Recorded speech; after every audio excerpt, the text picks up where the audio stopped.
Hello class, cryptocurrency is whack, and I'm going to explain to you guys why. Fartcoin, Doggycoin, Notcoin, and Peepeecoin. Sounds like some kids are making up a new game to buy stuff, but these are actually cryptocurrencies that adults are investing in. All of the fart coins in the world have somehow become worth over $1 billion, according to CoinMarketCap.com. Doggycoin was created by software developers as a joke, and is now worth over $25 billion. These coins are unregulated, not supported by anything of physical value, uninsurable, and can't be stored in your bank account. The US government switched to the fiat currency system and quit using gold back in 1971.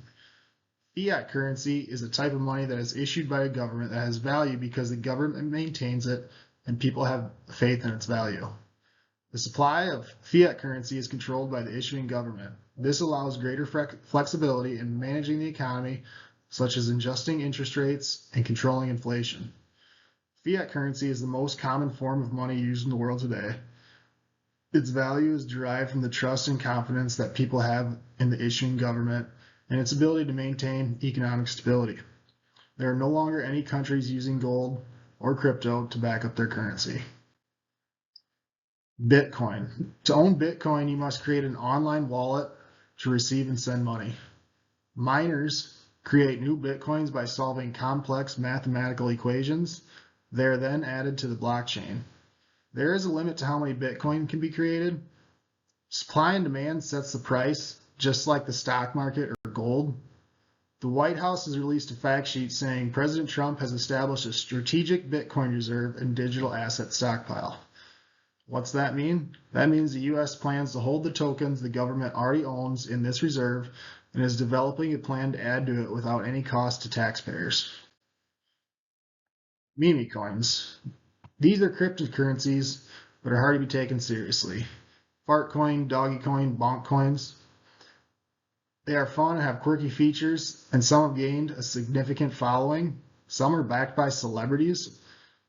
There are potential for quick profits, but these are very, very risky.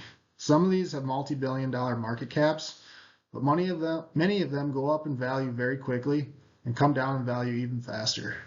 If someone famous is promoting these, get ready to have the rug pulled out from under you and for the value to crash. Our government has obtained some of these through criminal forfeitures, but plans to strategically sell them to lessen taxpayers' burden. The environmental impacts of Bitcoin mining. It uses 162 terawatts per year. A terawatt is a billion kilowatts. So Bitcoin mining uses the equivalent electricity of almost 16 million homes every year. A lot of the electricity comes from fossil fuel. CO2 emissions from Bitcoin mining are estimated at 96 million tons of CO2 per year, or the equivalent of the entire country of Poland, according to Polytechnic Insights. Uses 1.5 gigaliters of water for cooling their servers. That much water hasn't flowed down the Mississippi River since the Pilgrims set foot on Plymouth Rock, and probably since Jesus was alive. Obviously, water is reusable, but it's kind of still a ridiculous stat. Head-to-head, US dollars versus crypto.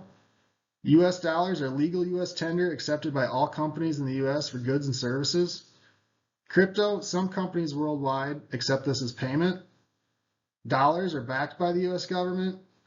Crypto, US government is going to hold some in a fund, which is about half a positive. US dollars, all your bank accounts are insured $250,000 by the FDIC in case there ever becomes a problem with money in the United States. Crypto can't be held in a bank account and is not insured by anyone. Dollars in your bank account gain interest, providing you with more money. Crypto, you have to hope someone will pay you more than you paid for it to make any money. There was a British guy, he lost $700 million on a Bitcoin that he threw away on a hard drive, and there's no insurance for that. Since the US quit using gold in 1971, there is hope for crypto. They could change. Governments could adopt cryptocurrency as a replacement for the current fiat currency system in the future. Unfortunately, they would probably create their own digital token and will essentially be a digital fiat system and not use any of the current cryptocurrencies. According to Investopedia, the IMF, the International Monetary Fund, recommends against adopting cryptocurrency as a main national currency in its current state due to price volatility, and the lack of consumer protections need to be addressed before any cryptocurrency is safe. And we're unsure what happened to crypto in a time of war. If you can't use crypto at your grocery store and during a time of war, how are you going to eat? Guys, don't gamble in crypto, and definitely don't gamble more than you can afford to lose. Don't put faith in a person's digital token or a funny meme. It's just not worth losing your money. These are my references.